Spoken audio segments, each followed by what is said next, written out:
warkeena fiidnimo caawa ka TV qodobada aynu ku haynana waxaa ka mid ah dalka Indiana ilaa 60 qof ayaa ku dhintay buundo ku duntay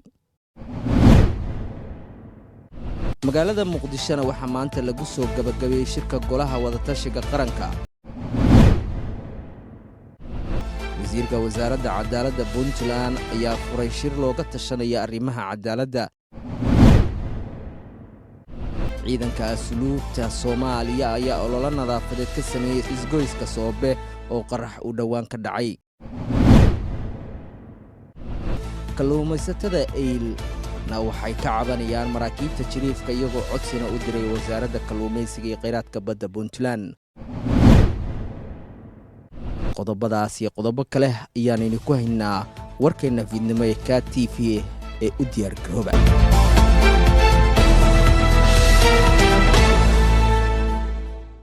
magaalada Muqdishona waxaa maanta lagu soo gabagabeeyay shirka golaha wadatashiga qaranka kaasoo ay u dhaxeeyay dawladda federaalka Soomaaliya iyo dawladaha xubnaha ka ah dawladda federaalka Soomaaliya waxaana kulankaasi markii la soo gabagabeeyay qodobadii ka soo baxay saxaafadda u akhriyay wasiirka wasaaradda warfaafinta ee dawladda Soomaaliya kaasoo sheegay in shirkan is-afgarad buuxa lagu gaaray federaalka Soomaaliya Dr. Xasan Sheekh Maxamuud ayaa gudoomiyay shirka saddexaad ee golaha wadatashiga qaran kaas oo lagu qabtay magaalada Muqdisho intii u dhaxaysay 27 ilaa 31 Oktoobar sanadka 2022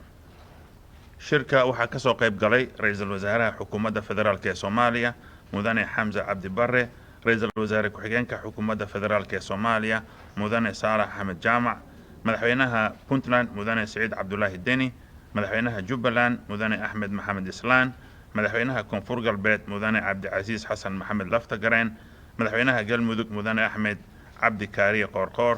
madaxweynaha Hirshabeelle mudane Cali Guudlaawe Xuseen iyo gudoomiyaha gobolka Banaadir Sheekh Xuseen Yuusuf Jimcaale Madaale ugu horeyn golaha wadatashiga qaran wuxuu tacsi u dirayaa shacabka Soomaaliyeed ee helada iyo qoysaskii ay ka baxeen dadkii ku shahiiday weeraradii argagixiso guud ahaan dalka gaar ahaan weerarkii 29 Oktoobar ee agagaarka Zoobe ee magaalada Muqdisho sidoo kale goluhu wuxuu Ilaahay uga baryayaa inta dhaawacantay inuu u boogadhayo inta ku hanti beeshayna bedel khayr qaba alle siiyo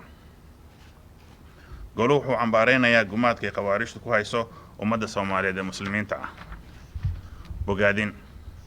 golaha wadatashiga qaran waxa uu bogaadinayaa guulaha isdaba joogga ay gaareen ciidanka qalabka sida kaashanaya kacdoonka shacabka Soomaaliyeed ee guud ahaan dalka laga ciribtirayo qawaariijta waxa uu amaanay gargaarka bini'aadanimo iyo gurmadka dadka ay abaaruhu saameeyeen ay wada xukuumadda federaalka Soomaaliya oo kaashanaysa shacabka dawladaha xubnaha ka ah dawladda federaalka iyo beesha caalamka goluhu wuxuu bogaadinayaa dhaqanka deganaanshiyaha siyaasadeed wada noolaanshiyo dimuqraadiyadda ay Soomaaliland ku soo caanamaashay wuxuuna ugu baaqayaa madaxda iyo shacabka Soomaaliland inay ilaashadaan xasiloonida iyo nabadda waxa uu bogaadinayaa ganacsiyada Soomaaliyeed iyo dawladda Puntland hirgeliya dekada Garaacad oo noqotay isku tashi u dayasho mudan wuxuu bogaadinayaa dadaalka dawladda Puntland ugu jirto horumarinta hanaanka dimuqraadiyeynta iyo qabashada doorashooyinka qof iyo cod ah wuxuu bogaadinayaa dadaalada dawladda federaalka Soomaaliya ay ugu jirto xoojinta xiriirka kala dhaxeeya saaxiibada caalamka qodobada shirka ka soo baxay iyadoo la tixraacayo qodobadii ka soo baxay warmurtiyeedadii shirarkii golaha wadatashiga qaran ee 12 Juun iyo 12 September 2022 goluhu wuxuu ka wada hadlay kuna heshiiyay qodobada soo socda sugidda amniga iyo la dagaalanka argagixisada goluhu wuxuu isla qaatay ka ciribtirka kooxaha qawaariijta dhammaan dhulka Jamhuuriyadda Federaalka Soomaaliya goluhu wuxuu isku raacay in howlgallada la waafajiyo istaraatiijiyad qaran ee la dagaalanka qawaariijta la iskuna dubarido dadaalada kala duwan goluhu wuxuu isla qaatay dhaqangelinta heshiiska qaab dhismeedka amniga qaranka ee la saxay Abriil 2017 wixii farsamo ahna waxaa ka shaqeyn doona guddi farsamo goluhu wuxuu dhiirigelinayaa dardargelinta qorshaha kala guurka ciidamada qaranka ay ka kala wareegayaan mas'uuliyadda amniga ciidamada midowga Afrika ADMIS si dhameystiran gurmadka abaaraha iyo la tacaalidda saameynta isbedelka cimilada goluhu wuxuu diiradda saaray saameynta abaaraha soo noqnoqonaya ee dalka ka jira iyo raadka ay ku reebayaan habnololeedka bulshada Soomaaliyeed. Goluhu wuxuu hay'adaha gargaarka faraya dardargelinta gurmadka abaaraha. Goluhu wuxuu sidoo kale isla qaatay baahida weyn ee loo qabo maareynta iyo la tacaalidda saameynta isbeddelka cimilada iyo dhisidda kaabayaasha u adkeysiga aafooyinka. 3. Dardargelinta dib u eegista dastuurka. Goluhu wuxuu isla qaatay in mudnaan gaar ah la siiyo qodobada wadaxaajoodka siyaasadeed ee u baahan si loo dhammaystiro dib u eegista dastuurka kumeel gaarka. Goluhu wuxuu isku raacay in xukuumadda federaalka Soomaaliya iyo dowladaha xubnaha ka ah dowladda federaalka ay soo dhammaystiraan xubnaha ka dhiman guddiyada u xilsaaran dib u eegista dastuurka kumeel gaarka ah. 4. Dimuqraadiyeynta iyo doorashooyinka. In dalka laga dhaqangeliyo nidaamka xisbiyada badan iyadoo dib loo milicsanayo xeerarka xisbiyada iyo doorashooyinka. In dalka oo dhan laga hirgeliyo doorashooyin xor ah oo hufan kuna salaysan codbixiyayaal diiwaan gashan iyo xisbiyo u tartama golayaasha heerarka kala duwan. In dalka laga qabto 2 doorasho, mid heer federaal ah iyo mid dowladaha xubinta ka ah dowladda federaalka. 5. Jadwalka ay habraaca shaqo golaha wadatashiga qaran.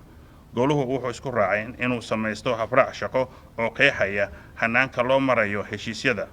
qaab dhismeedkiisa, howlaha golaha, qodobada wadaxaajoodyada iyo dhaqangelinta go'aamada golaha.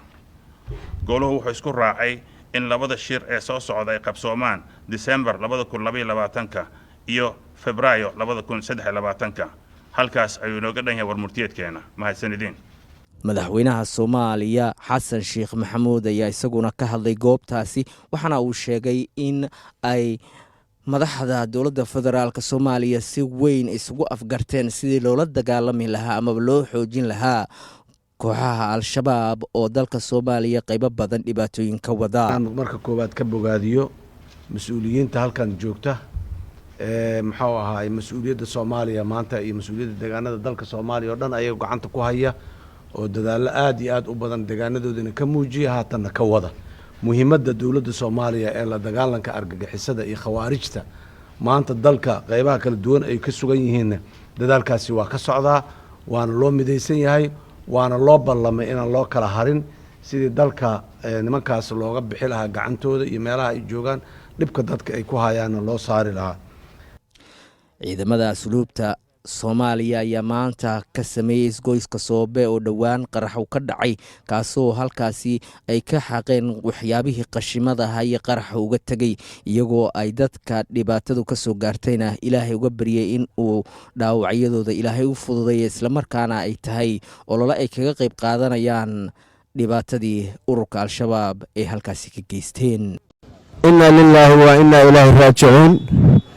waxaanu taagannahay ama aanu saaka halka saac nimid meeshii Soobe maqaayadii Fadxi ee qaraxo ka dhacay oo burburiyey sida indhihiina ku aragtaanba nimankii arxan laawayaasha ahaa oo ummadeenna muuqeeda lahaay jasadka nooga ekeed laakiin aan Soomaali ahayn magac Soomaaliyeed wata oo qoon kale u adeegaya waad u jeedaan halkan waxa ka dhacay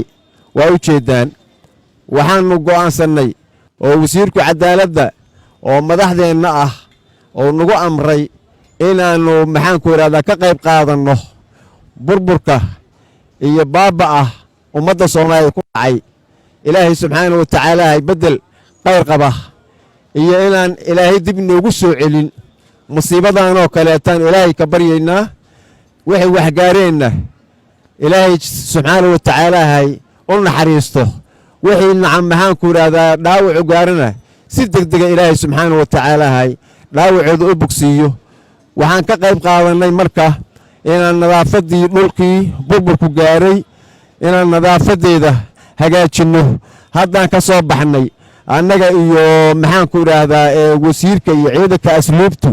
isagoo wasiirku hogaaminaya ciidanka asluubta iyo wasaaradda maxaan ku yiraahdaa cadaaladda iyo dastuurka isagoo hogaaminaya maanta waxaan ka qayb qaadanay saan u nadiifi lahayn dhulka burburku gaaray oo aan u caawin lahayn dadkii oo gaaray dhibaatadu gaartay hantidooda meesha ku burburtay saan u caawin lahayn yaan maanta halkaan u nimid. wasiirka wasaaradda cadaaladda Puntland Maxamed Cabdi Wahaab ayaa maanta furay shir isku xirka baahda cadaaladda kaasoo isagu looga arisanayo sidii kor loogu qaadi lahaa arrimaha garsoorka iyo cadaaladda Puntland. waa shir ka mid ah shirarka aan rabno inaanu ku hagaajino cadaaladda waddanka. sidaan la socono wasaaradda cadaaladda arrimaha dastuurka diinta iyo dhaqan celinta mas'uuliyadaha ugu waaweyn ee u asaasan tahay waxaa ka mid ah in la xaqiijiyo in qof kasta oo muwaadin ah ama qof kasta oo waddankan jooga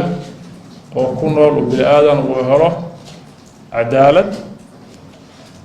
uu xaq u yeesho inuu fursad u helo cadaalad lagu kalsoonaan karo, lagu kala bixi karo, lagu qanci karo, inuu helo ilaalin iyo damaanad qof ahaaneed oo lagu ilaalinayo naftiisa, maalkiisa iyo sharaftiisaba. intaas hadday tahay asaasiyaadka wasaaraddan u asaasan tahay, waxaa naga go-an anaga wasaarad ahaan inaanu shaqada tan cadaaladda waddanka si loo hagaajiyo la isugu yeero dhammaan cid kasta oo door ku leh sidii loo hagaaji lahaa cadaaladda waddanka. cadaaladda si loo hagaajiyo waxaa jira hay-ado badan oo cadaaladda qayb ka ah oo iskabaya, oo ay ugu horeyso dejintii shuruucdii lagu ilaali lahaa cadaaladda iyo isnaanta waddanka lagu ilaalinayo. midda labaadna ay tahay in la helo institutionadii ka shaqay lahaa diyaarinta cadaaladda iyo xaqiijinta cadaaladda loo baahnaa. si cadaaladda loo xaqiijiyo waxaa jira silsiladda cadaaladda oo ay ka mid yihiin wasaaradda cadaaladda, hay-adihii xeer ilaalinta oo dembiyada dhaca ku soo oogaya dadkii dembiyada galay, dhinaca kalena lagu xaqiijinayo in qofka muwaadinka ah uu helay ama qofka kale muwaadin ah waddankan ku noolba oo bini'aadan uu helo cadaalad. kalluumaysatada degmada Eyl ka kalluumaysta ayaa igu sheegay inay ka cabanayaan maraakiibta jiriifka islamarkaana ay dhibaatooyin ba'an ku hayaan, kuwaasoo ay sheegeen in shabaagahooda ay uga baxsan waayeen. sidoo kale ayay kalluumaysatadu sheegeen in ay u baahan yihiin waxyaabaha ay badda kaga soo jilaaban lahaayeen kalluunka iyo argoosatada, taasi oo ay ka codsanayaan wasaaradda kalluumaysiga iyo kheyraadka badda in ay qaybahaasi ka caawiso. waa maraakiibta iyo doonyaha sharci darrada oo dhibaato nagu haya oo caalamka dhan laga ogyahay, dowladda Puntland og tahay, Soomaaliya og tahay. waxaan codsanaynaa coddeedaan ku codsanaynaa in badda iyadu khayrka badda ku jira naga badan, in badda nolol nabadgeliyo oo dadka ajaaniibta oo tuugada oo xadaysa in dowladda Puntland madaxweyne Sidi Cabdullaahi Deni ugu horeeyo iyo dowladda federaalka Xasan Sheekh ugu horeeyo inay wax ka qabtaan. ku jira aragoosto waxa ku jira wax walba waxaana kale oo naga dhiman qalabkii aan wax kagala soo bixin xataa wax badan baa naga dhiman, sida shabaagaha ilyarta oo aragoostada, sida shabaagaha libaaxa, jilbaha, haddii aan kabaha dabaasha oo kiyaalayaasha, waxyaalo badan baa naga maqan, iskaashada ka maqan.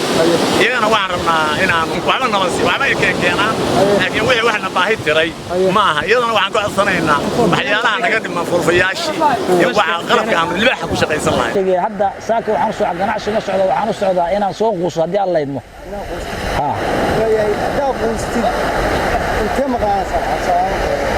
hadda ayrka sidii ugu noqdo weeye, marna ayr sidii keligay baan quusayaa, marna haan baa wataa oo haantaan ku quusayaa.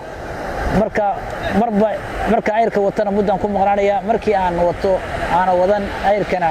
waxaan ku maqnaa muddo daqiiq. magaalada Muqdishona waxaa weli ka socda kacdoonka ay shacabku wadaan, kaasoo loogu gargaarayo dadkii dhaawacyadu ka soo gaareen qaraxii daraad ka dhacay magaaladaasi Muqdisho oo dad badan ay ku dhibaatoobeen. waxaana maanta qayb ka noqday ururka naafada Soomaaliya gudoomiyahooda oo saxaafadda la hadlaya sheegay in qayb weyn ay ka qayb qaadan doonaan sidii ay dhibaatadaasi dadka gaaray ay uga caawin lahaayeen dhankooda. maanta halkan waxaa jooga oo ku dhan guddigii sare ee hay'adda naafada qaranka iyo wasiirka wasaaradda haweenka iyo horumarinta xuquuqul insaanka Khadija Maxamed Diiriye waxaan maanta kulankan u qabanay in aan marka ugu horeysa ku cambaarayno falkii waxshinimada ahaa ee lagu xasuuqay shacabka Soomaaliyeed ee aan dambiga lahayn oo ah goob waliba ka caagan in dib loo geysto oo ah wasaaradda waxbarashada waxaan sida ugu adag u cambaaraynayna falka waxshinimada ah waxaanan diyaar u nahay inaan qayb ka qaadano gurmadka loogu jiro gargaarka loo fidinayo shacabkii ku noqday ku dhaawacmay isbitaalada jiifa marka maanta ujeedada ugu weyn aan shirkan u qabanay taa weeye waxaanan ummadda Soomaaliyeed ku gubaabinaynaa in laga qayb qaato oo qof walba sida uu awoodi karo intuu awoodi karo uu ka qayb qaato gurmadka loogu jiro daaweynta iyo daryeelka dadka shacabka ah ee ku waxyeeloobay halkaas wasiir Axmed Macalin Fiqi ayaa ka qayb qaatay dhiig shubidda dadka loo shubay dhibaatooyinka qarixi maalintii dhaweeyta ka dhacay magaaladaasi Muqdisho waxaana uu Fiqi sheegay in hay'adda gargaarka iyo maareynta masiibooyinka ay shaqo culus qabatay ayna ku garab taagay yihiin si gurmad loogu fidiyo dadka Soomaaliyeed bismillaahir rahmaanir rahiim marka koowaad waxaan rabaa inaan u mahad celiyo hay'adda maareynta masiibooyinka oo howlwadeenadeedii iyo madaxdeediiba ee halkan joogaan gudoomiye ku-xigeenkiina uu garabkayga taagan yahay Dr. Axmed waxaan rabaa inaan uga mahad celiyo bogaadiyo shaqada ayadoo hay'addu 2 bilood iyo wax yar jirta in shaqooyinkii gurmadka gargaarka iyo shaqadii gurmadka degdega ah ee loo sameeyay inay si hufan ay u shaqaynayaan hay'adana markii la soo celinayay oo wasaaraddu ay soo jeedisay arintaas waxaan uga gol lahayn inaan shaqadan ummadoo dhan wada qaban karin in lagu ogaado institution gaar ah runtii waxayna ka soo baxeen oo ay u shaqaynayaan si ka baxsan awoodooda waan u mahad celinaynaa ummadda Soomaaliyeed oo dhan waxaan rabnaa inaan ugu baaqno inay shaqadooda u fududeeyaan lalana shaqeeyo ciidanka amniga ugu horeeyo isbitaalada hadda maaragta dhaawacyada la geeyay dhammaantood inay xogta ay hayaan hay'addan ku soo wareejiyaan wixii xog ah oo bukaanada iyo dadka dhintay ee loo geeyay dhammaan in si dadka ehelada oo soo wacaya call centerskan meelahan wicitaanka si looga ogaado xogta dadka soo wacaya xogta hadday kala fiirsan tahay lama ogaanayo marka waxaan ku baaqaynaa in isbitaaladu ay gacan siiyaan hay'adda sidoo kale shacabka Soomaaliyeed ugu yaraan 60 qof ayaa ku dhintay kadib mar ay ku duntay buundo lagu lugeynayay oo dul martay wabiga ee ku yaala galbeedka India buundadan ayaa markii ay duntay waxaa biyuhu wabiga ku daray 100 qof oo dul marayay sida ay sheegeen mas'uuliyiinta dalkaasi maamulka dalka India ayaa sheegay in ka badan 150 qof inay xilligaasi dul marayeen buundadaasi muuqaal laga baahiyay telefishinka ayaa muujinayay inay 10 qof ku dhaganaayeen xargo ay burburka buundada duntay xilli ay kooxaha gurmadku ay ku dadaalayeen in ay samata bixiyaan dadkaasi intaasi waxaan ugu dhan warkeenii fiidnimo aad kala socoteen telefishinka KTV intaan warkan war la mid isugu imaan doono waa Maxamed Saciid Yuusuf oo ina kaga tagaya sidaas iyo nabadgelyo